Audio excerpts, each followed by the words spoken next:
Assalamualaikum warahmatullahi wabarakatuh.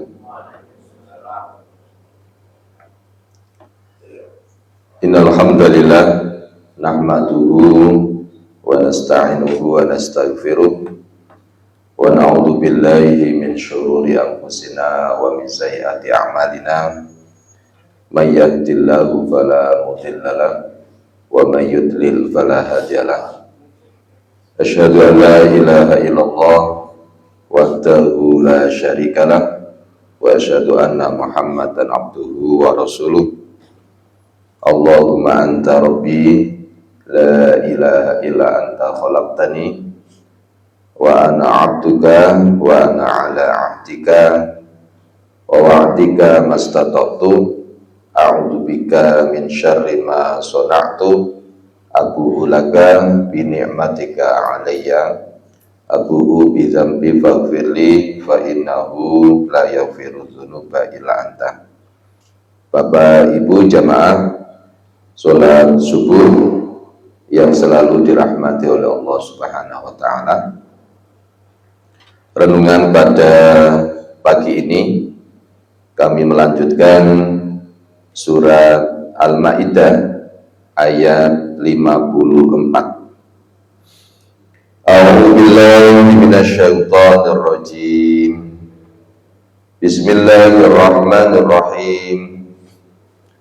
Ya ayyuhalladzina amanu may yartadda minkum 'an dinihi fasawfa ya'ti Allahu biqaumin yuhibbuhum wa yuhibbunah adillatin 'alal mu'minina 'izzatin 'alal kafirin yujahiduna fi sabilillahi wa la yakhafuna lawmata laim dzalika fadlullahi yu'tihi man yasha' wallahu wasi'un alim, yang artinya ya ayyuhalladzina amanu, wahai orang-orang yang beriman,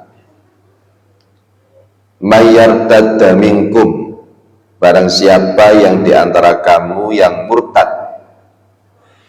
Murtad itu keluar antinihi, barang siapa yang diantara kamu yang murtad keluar dari agamanya, fasaufa ya'tillahu, maka kelak Allah akan mendatangkan biqaumin, yaitu suatu kaum, yuhibbuhum wa yuhibbunah, dia mencintai mereka dan mereka pun mencintainya. Azillatin 'alal mu'minina a'izzatin 'alal kafirin, dan bersikap lemah lembut terhadap orang-orang yang beriman. A'izzatin 'alal kafirin, tetapi bersikap keras terhadap orang-orang kafir. Yujahiduna fi sabilillahi, tetapi yang berjihad di jalan Allah. Yujahiduna fi sabilillahi wa la yakhafuna laumata laim, dan yang tidak takut kepada celaan orang yang suka mencela. Dzalika fadlullahi yu'tihi may yasha, itulah karunia Allah yang diberikannya kepada siapa yang Allah kehendaki. Wallahu wasi'un alim, dan Allah itu maha luas pemberiannya dan maha mengetahui. Bapak Ibu jamaah sholat subuh yang dirahmati oleh Allah Subhanahu wa ta'ala, dalam ayat ini Allah Subhanahu wa ta'ala mengkhabarkan tentang kekuasaan Allah yang agung. dan menjelaskan bahwa barang siapa yang berpaling dan tidak mau menolong agama Allah serta tidak mau menegakkan syariatnya, maka sesungguhnya Allah itu maha kaya. Nah ini, Allah akan menggantinya dengan orang yang lebih baik darinya, sebagaimana firman Allah, wa in tatawallau, dan jika kamu berpaling, maksudnya dari jalan yang benar, dikandani iki lho sing bener gak gelem Pak, yastabdil kauman, Allah akan mengganti kamu dengan kaum yang lain, wairakum, ya, summa la yakunu amanna lakum, dan mereka tidak akan durhaka seperti kamu. Ini dijelaskan surat Muhammad ayat 38. Berarti di dalam ayat yang lain juga disebutkan, ya ayuhan nas, wahai manusia, antumul fuqara ilallah. Nah, wahai manusia, kamulah yang memerlukan Allah. Sing butuh Allah itu sapa ya? Sebenarnya yang butuh Allah itu kita. Ini dijelaskan oleh Allah di dalam surat Al-Fatir, ya ayuhan nas, wahai manusia, antumul fuqara, kamulah yang memerlukan Allah, ilallah, wallahu huwal ghaniyul hamid. Allah dialah yang maha kaya, tidak memerlukan sesuatu. Ingat, iyasha yudhibukum wa ya'ti bi khalqin jadid. Jika Allah mengendaki, Pak, niscaya Allah membinasakan kamu dan mendatangkan makhluk yang baru untuk menggantikan kamu. Jelas ini, Pak. Wa madzalika 'alallahu bi aziz. Dan yang demikian itu tidak sulit bagi Allah. Hal tersebut tidaklah sulit, Pak. Sangat mungkin bagi Allah. Nah itu, ini penjelasan ayat bi ayat. Masa nggak jelas? Orang yang tidak mau taat kepada Allah dengan kebenaran, maka Allah akan menggantinya. Kemudian ayat yang berikutnya, ayat yang dijelaskan tadi, ya ayyuhalladzina amanu mayyartadda minkum an dinihi fasaufa ya'tillahu biqaumin. Siapa saja di antara kalian yang berpaling dari kebenaran menuju kebatilan, maka Allah akan mendatangkan kaum lain untuk menolong agamanya. Terdapat beberapa pendapat para ulama tentang kepada siapa ayat ini berlaku, Pak. Kepada siapa ini? Al-Hasan Al-Basri mengatakan ayat ini berlaku kepada orang yang murtad. Nah ini. Dan para sahabat memerangi mereka pada masa Khalifah Abu Bakar As-Siddiq. Nah ini menurut Al-Hasan Al-Basri.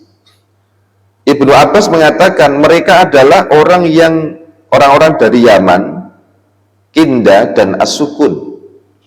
Ini menurut Ibnu Abbas. Sedangkan Abu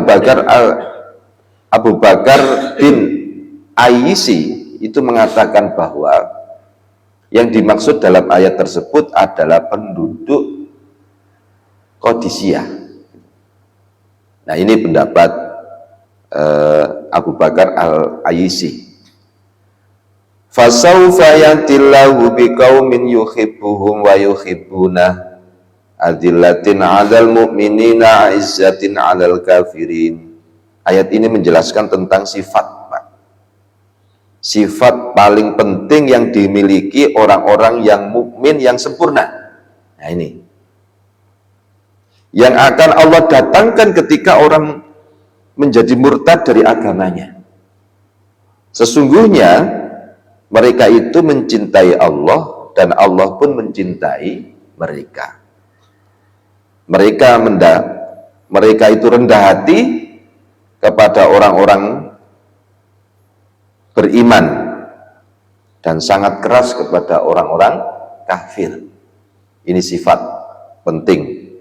Setiap orang dari mereka itu merendahkan hati kepada saudaranya, kepada temannya, juga keras dan tegas kepada musuhnya. Ini karakter sifat yang paling penting. Sebagaimana Allah berfirman, Muhammadur Rasulullah, Muhammad adalah utusan Allah. Walladzina ma'ahu asyidda'u 'alal kuffari ruhama'u bainahum. Dan orang-orang yang bersama dengan dia bersikap keras terhadap orang-orang kafir, tetapi berkasih sayang sesama mereka. Nah, ini disebutkan bahwa sifat Rasulullah itu seorang yang banyak senyum, Pak. Ya, berarti Rasulullah itu seorang yang banyak apa, Pak? Senyum, gak cemberut, ya. Jenengan senyum, Pak? Senyum lo sedekah, karek senyum tok ya wangel, ya. Rasulullah itu banyak senyum dan banyak berperang. Loh. Maksudnya beliau itu banyak tersenyum kepada para sahabatnya dan tegas kepada musuhnya. Mereka orang mukmin itu selalu berjihad di jalan Allah dan tidak takut terhadap celaan orang yang selalu mencela. Tidak ada yang dapat mencegah, menghalangi mereka dari taat kepada Allah, menegakkan hukum Allah, memerangi musuhnya, dan memerintahkan kebaikan serta melarang kemungkaran. Nah, ini ada sebuah hadis, Pak. Abu Dzarral Al-Ghifari itu mengatakan, aku diperintahkan kekasihku Rasulullah Shallallahu Alaihi Wasallam agar melaksanakan 7 perkara. Nah, yaitu apa? Beliau itu menyuruhku agar mencintai orang-orang miskin. 1. Berarti Rasulullah itu memerintahkan supaya mencintai orang miskin dan dekat dengan mereka. Rasulullah menyuruhku agar aku melihat kepada orang yang ada di bawahku. Maksudnya di bawahku itu apa, Pak? Ya di bawahku ya wis gampangannya itu ya tentang status gitu, Pak ya. Iya. Di bawahku. Dan jangan melihat kepada orang yang ada di atasku. Ojo nonton dhuwur wong sugi-sugi. Nonton disor, iya. Kan gini. Beliau Rasulullah menyuruhku agar menyambungkan tali silaturahim walaupun tali itu berpaling. Beliau menyuruhku agar tidak meminta sesuatu kepada orang lain. Nah, ini. Beliau juga menyuruhku agar aku mengatakan kebenaran meskipun pahit. Meskipun pahit. Beliau juga menyuruhku agar di jalan Allah tidak takut seorang mencelaku. Dan beliau menyuruhku agar memperbanyak ucapan apa, Pak? La haula wa la quwwata illa billah. Jenengan zikir banyak-banyak zikir, Pak.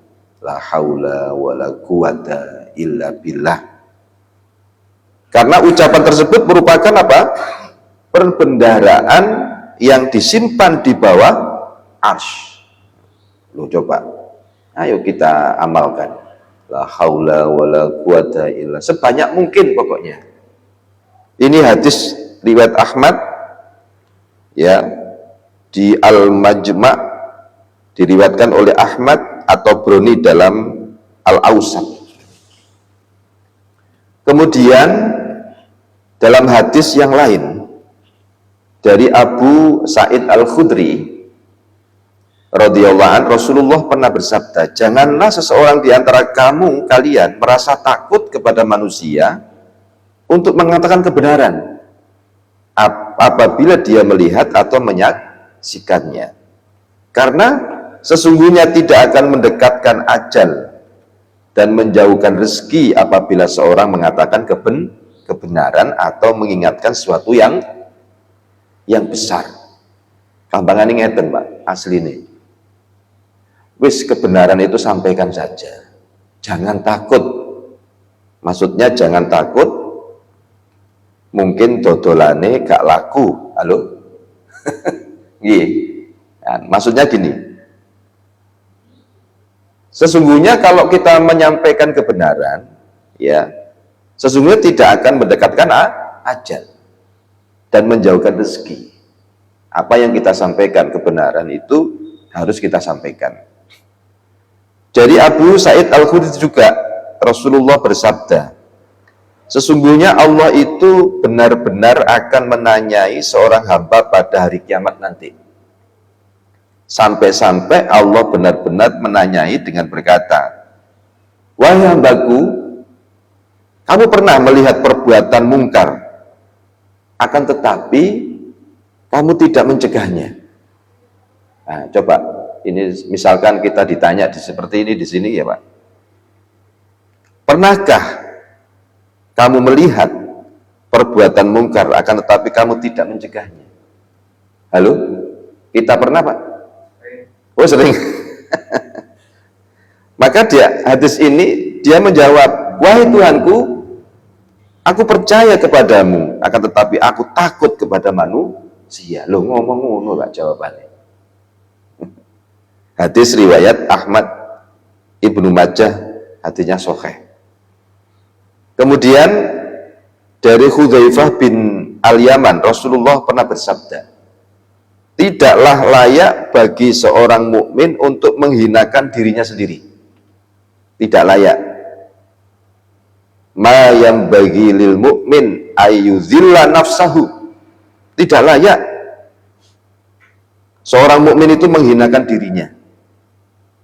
Qalu, para sahabat bertanya, wa kaifa yudhillu nafsahu?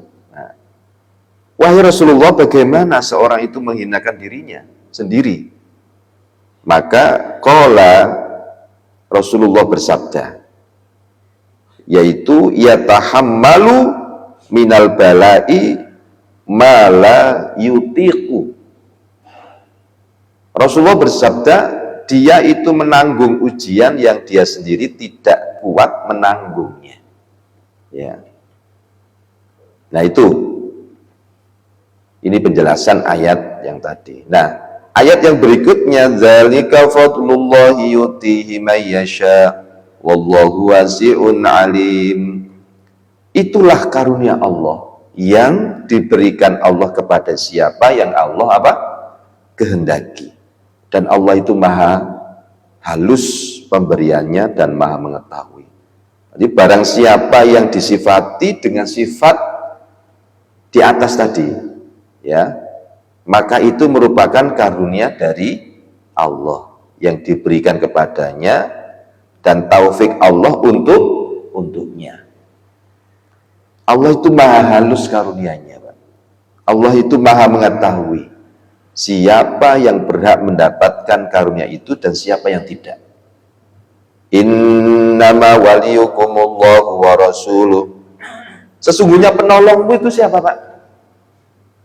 Hanyalah Allah. Wa rasuluh, dan rasulnya. Dan siapa lagi Pak? Walladzina amanu. Sesungguhnya penolong hanyalah Allah, rasulnya, dan orang yang beriman. Orang-orang Yahudi itu bukanlah penolong kalian, akan tetapi penolong kalian itu adalah apa? Allah, rasulnya, dan orang-orang yang beriman. alladzina yuqimunas sholata wa yutunaz zakata wa hum raki'un, yang melaksanakan sholat dan menunaikan zakat seraya tunduk kepada Allah. Para penolong kalian itu orang beriman yang disifati dengan sifat satu. Sifatnya gimana, Pak? Nah, ini sebagai kriteria, Pak.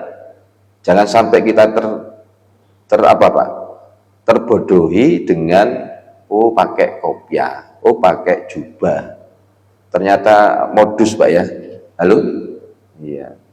Ternyata dukun, Pak. Dukun apa, Pak? Dukun pijet atau dukun bayi, Pak?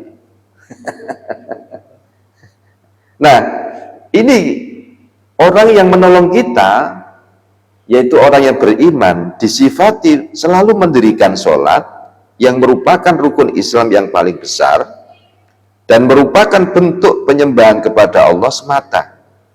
Berarti gampangannya sifatnya orang yang selalu menolong kita, orang beriman, menegakkan sholat dan bertauhid, hanya yang disembah hanya kepada Allah. Maksudnya gimana, Pak? Ada orang yang sholat, tapi satu sisi nyembah selain Allah. Nah, itu zat yang tidak ada sekutu baginya, menunaikan zakat yang merupakan hak para makhluknya, itu juga merupakan bantuan bagi orang-orang yang membutuhkan dari kalangan orang lemah dan miskin. Nah, gitu. Sebagian orang ada yang menganggap, Pak, bahwa Allah berfirman wahum rokiun, itu keterangannya keadaan lagi yu'tuna zakah, sehingga maknanya adalah memberikan zakat dalam keadaan ruku. Memberikan zakat dalam keadaan ruku. Jika saja anggapan ini benar, Pak, niscaya memberikan zakat dalam keadaan ruku itu lebih utama daripada yang lain. Sebab apa? Perbuatan tersebut dipuji sebagaimana disebutkan di dalam ayat, namun pendapat ini tidak ada satupun ulama yang mengatakannya. Sebagian orang menyebutkan bahwa ayat ini diturunkan berkenaan dengan Ali bin Abi Thalib. Pada suatu hari ada seorang pengemis, Pak, yang lewat di hadapannya. Nah, saat itu dia dalam keadaan ruku, ya. Nah, pengemis itu meminta pertolongan dan bantuan kepadanya.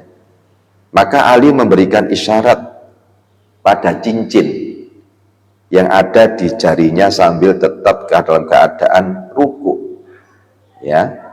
Nah, kemudian pengemis itu pun mengambilnya dan pergi. Berarti Ali itu dalam keadaan ruku, diberi isyarat untuk mengambil cincin itu, Pak. Lalu turunlah ayat ini sebagai pujian untuknya. Pujian kepada siapa, Pak? Ali bin Abi Thalib. Dalam hadis di atas telah disampaikan bahwa ayat ini diturunkan berkenaan dengan Ubadah bin Somit. Ketika dia menyatakan berlepas diri dari persekutuannya dengan orang-orang Yahudi, dan dia berpihak kepada Allah, kepada Rasulnya, dan orang-orang yang beriman. Nah, itu. Wa may yatawallallaha wa rasulahu walladzina amanu fa inna hizballahi humul ghalibun. Dan siapa yang menjadikan Allah dan Rasulnya, orang-orang beriman, itu sebagai penolong, ya, sebagai penolong, maka fa inna hizballah, maka sungguh pengikut agama Allah itu adalah humul ghalibun, itu yang menang. Setiap orang yang menjadikan Allah dan Rasulnya dan orang beriman sebagai penolongnya, maka dialah yang menang, Pak. Bukan berarti menang dalam keadaan dunia, gitu, Pak, ya. Terus gak apa-apa. Kita itu kalau kita berpegang teguh dengan etika, kebenaran, kejujuran, berarti menang. Orang yang nggak jujur, kemudian orang yang berdusta dengan kedustaannya itu, maka dia tidak menang, Pak. Halo? Iya. Nanti ukurannya apa? Akhlak. Ya, kan gitu. Setiap orang yang menjadikan Allah dan Rasul sebenarnya orang yang beriman sebagai penolong, maka dialah yang menang. Dialah yang akan beruntung baik di dunia maupun di akhirat. Nah, mudah-mudahan kita ini selalu diberi hikmah. Hikmah itu bukan kebijaksanaan, Pak. Ya. Halo? Bukan kebijaksanaan, tetapi hikmah adalah kita melakukan perbuatan sesuai dengan ilmu dan amal. Mudah-mudahan bermanfaat.